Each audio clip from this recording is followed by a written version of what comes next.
Tervist! Mina plaanin oma ettekandega tuua teid maa peale tagasi ja räägin kindlasti olulisemalt, lihtsamalt. Ma olen metsaökoloog ja oskan ladina keeles nimetada sadu erinevaid tillukesi liike, kes elavad Eesti metsades.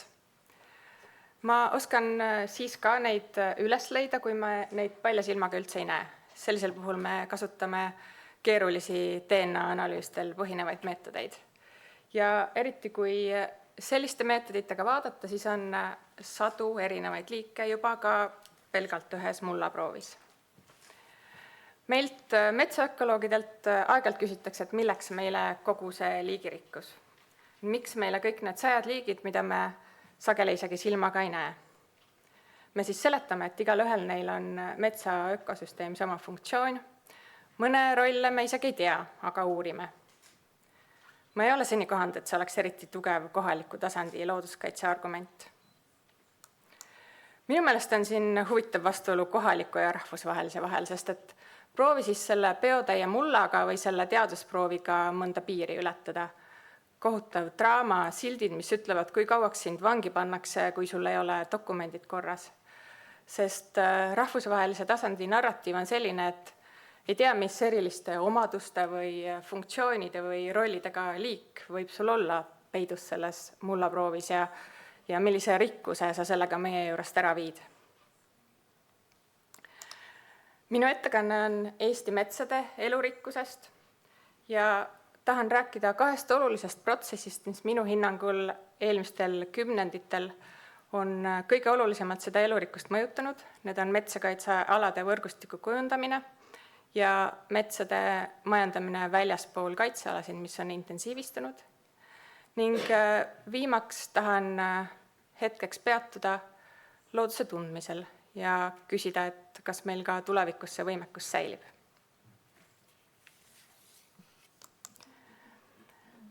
Ma alustan headest uudistest.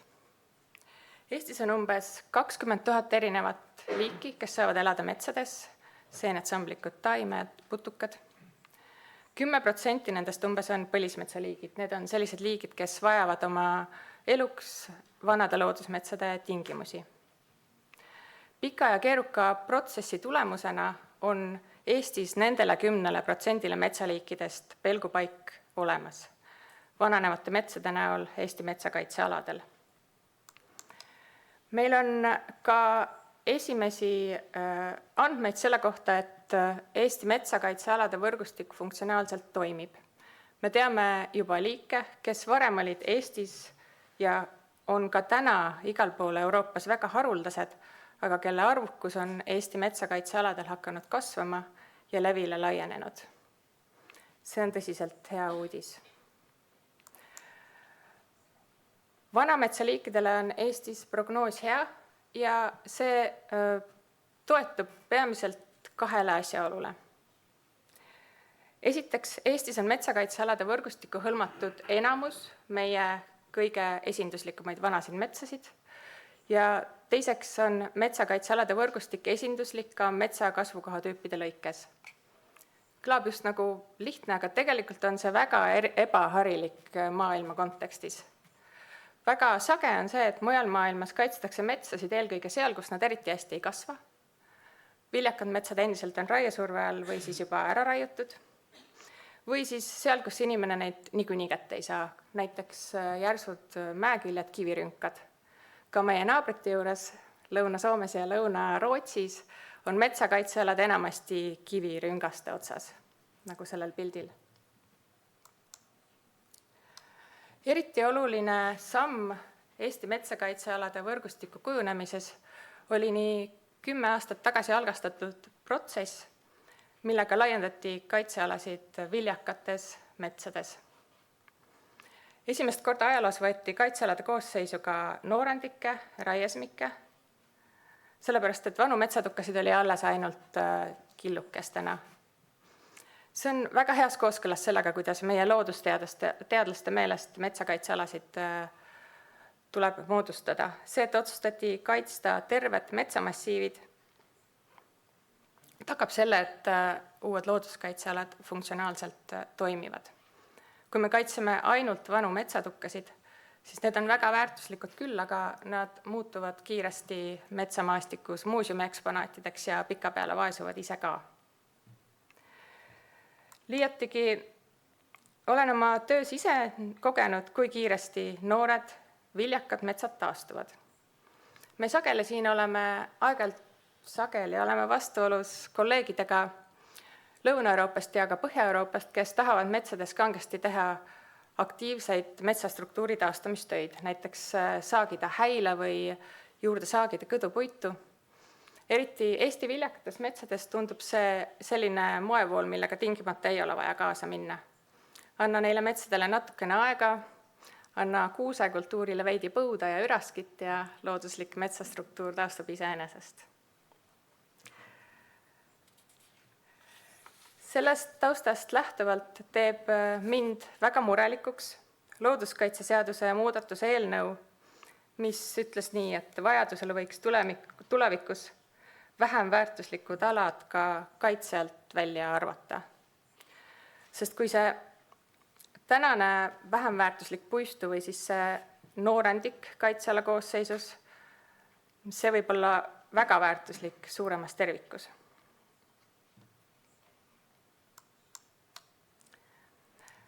Järgnevalt ma tahan rääkida metsade majandamisest väljaspool kaitsealasid ja sellest, et ainuüksi kaitsealadest meie metsade elurikkuse kaitsmiseks ei piisa.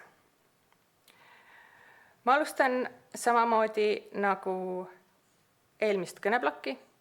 Eestis on umbes 20 000 metsaliiki, 10% nendest on põlismetsaliigid, saavad elada ainult vanade loodusmetsade tingimustes. Aga see on nihkuv protsent. 10 aastat tagasi ma kirjutasin oma doktoritöösse sellise teadusartikli, mis ütles, et imestas, et Eestis saab majandusmetsades elada õige palju selliseid liike, mis Skandinaavias elavad ainult põlismetsades. Neile oli seal piisavalt elupaikasid. Täna on olukord hoopis teine. Majandusmetsasid raiutakse üha nooremana, elurikkusele olulised elupaigad ei saa seal tekkida või siis kõrvaldatakse raie käigus. Majandusmetsade ja kaitsealade piirid on juba üsna hästi näha ka satelliidipiltidelt. Ainult kaitsealadest ei piisa, et kogu metsade elurikkust kaitsta. Seda ütleb teooria ja nii näitavad ka erinevad teadusartiklid. Vaatame näiteks seda hiljutist mainekas teadusajakirjas avaldatud uuringut Soomes, mis näitas, et uuritud, seal oli vist umbes 700 erinevat metsaliiki. Nendest valdav osa seisund ei sõltunud kaitsealadest, need on see hall osa tulpadest. Oli väike osa, kelle seisund paranes kaitsealade tõttu, need on need sinised põlismetsaliigid. Ka järeldus igalt poolt maailma teadustööst on, et ükskõik kui hästi planeeritud kaitsealade võrgustik ei suuda kaitsta kogu metsade elurikkust. Miks metsaliigid ei saa elada ainult kaitsealadel? Selleks on palju erinevaid põhjuseid. Kõige sagemini on selline olukord, kus nad vajavad populatsiooni elujõulisuse säilitamiseks suuremaid ühendatud alasid, näiteks väga levinud näited lendorav, võib-olla veidi vähem levinud laanerähn.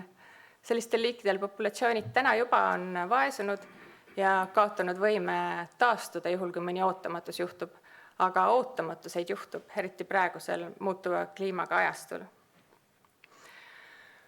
Minu südameasjaks on aga need tillukesed ja vähem tuntud liigid, kes ka majandusmetsas elavad, vahel lihtsalt ajaloolise juhuse tõttu. Paljud seened, samblikud, samblad levivad eoste kaudu, eos lendab passiivselt, nad ei saa ise juhtida, kuhu see kukub. Selliseid liike on palju ja kui nad just ei ole sattunud üsna lühikesse kaitsealuste liikide nimekirja, siis ei ole meil täna mingisuguseid seaduslikke aluseid nende kaitsmiseks majandusmetsas. Üheks põhjuseks, miks metsaseadust nüüd hiljuti muuta plaaniti, on see, et kui meil on fikseeritud kaitsealade ja majandusmetsa protsent, siis see kindlustab selle, et majandusmetsi saab majandada esmajoones puidutulu eesmärgiga. Sellist monofunktsionaalsuse seisukohta ei saa ma loodusteadlasena kuidagi õigeks pidada. Majandusmets on samuti metsaliikide kodu ja vahel ei ole vaja väga palju, et see kodu seal säiliks. Jätta raiumets natuke hiljem, sest enamasti ta ju kokku ikkagi ei kuku, või jätta raiel alles mõned tüügaspuud rohkem, mõned säilikpuud rohkem, juba tekkinud kõdupuit. See on kõik lihtne ja see ei ole tegelikult eriti kulukas, aga seda ometigi ei tehta, sellepärast et harvesteril on keeruline manööverdada operatiivse tasandi probleemid.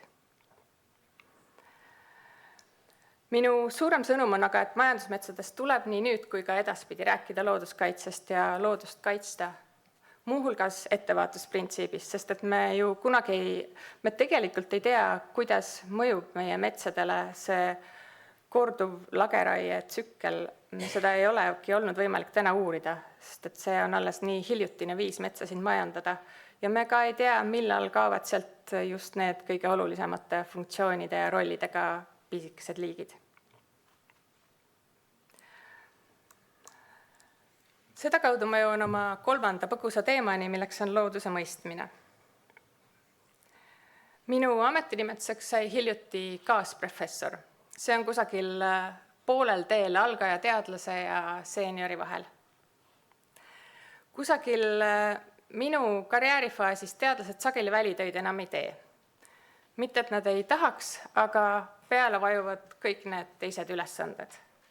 Kaitsmis- ja atesteerimiskomisjonid, juhendamised, õpetamised, rääkimata rahataotluste kirjutamisest. See on suur kaotus. Loodus on keeruline, jätad paar hooaega välitöid vahele ja juba on kõik need sajad ladinakeelsed liiginimetused peas segamini. Enamasti ei piisa ka ühe inimese teadmisest, et aru saada, mis looduses toimib. Vahel me kolleegidega välitöödel leiame ennast nuputamas, et mis siin nüüd just siis juhtus, et miks tedrekana teeb sellise pesalumme ja kui kaua ta seal passib, sest et pabulahunnik on suur. Või et miks röövlind istus just siin selle tüüka otsas, nagu näitavad udusuled. Sageli need vestlused lõppevad tõdemusega, et meil lihtsalt ei ole piisavalt teadmiseid, et aru saada.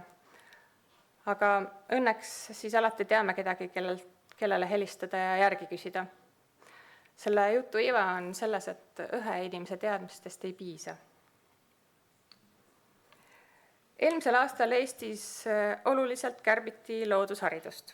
Ametist said priiks mitmed piirkondlikud looduskaitsespetsialistid ja suleti mitmeid loodusmaju.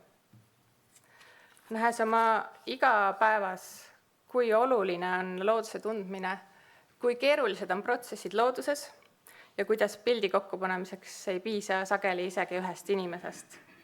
Tundub see tulevikku vaadates väga halb mõte, sest kuidas me teeme neid tuleviku paindlikke looduskaitseotsuseid, kui me loodust ei mõista. Ja see tundub eriti oluline tänases turbulentse kliimaga perioodis, kus loodus ju ka muutub ja sageli ettearvamatul moel.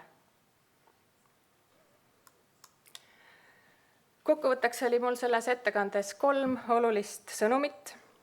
Esiteks, et meil on Eestis väga hea teadlaste ja riigi koostööna viimaste kümnenditel tekkinud väga hästi hoitud vanad metsad ja pelgupaik vanametsaliikidele. Ja et ka tänased noored kaitsealused metsad on suuremas tervikus väga väärtuslikud.